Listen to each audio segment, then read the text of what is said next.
తృప్తిగా ఉంటాడు. తృప్తి లేని జీవితం, అత్యాశ ఎవరికైతే ఉంటుందో వాళ్ళు ప్రమాదంలో పడిపోతారు.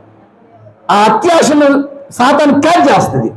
క్యాచ్ చేసే అత్యాశ ఉంది, ఈయన ఎలా వాడుకోవాలో ఎలా తిప్పాలో అలా విప్పుతానని చెప్పేసి సృష్టి ఆశించినట్లుగా కాకుండా సాతాను ఆశించినట్లుగా మనల్ని దేవుని బిడ్డలుగా మారనీయకుండా చేస్తుందంట. ఫస్ట్ ఆఫ్ ఆల్ అత్యాశ చాలా ప్రమాదకరం. ఆశ ఉండాలి. నేను బైబిల్ కూడా చెప్తుంది, నేను కూడా చెప్తున్నా.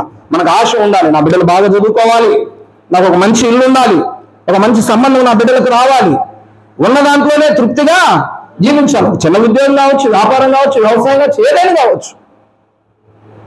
నిన్ను హెచ్చించాలనుకున్నప్పుడు నువ్వు పోయిన వారం చదువుకున్నాం, దేవుడు తగిన సమయమందు మిమ్మల్ని హెచ్చించినట్లు ఆయన బలిష్టమైన చేతి క్రింద దీన మనస్కులై ఉన్నాను. తగిన సమయం కోసం ఎదురు చేయలేదండి.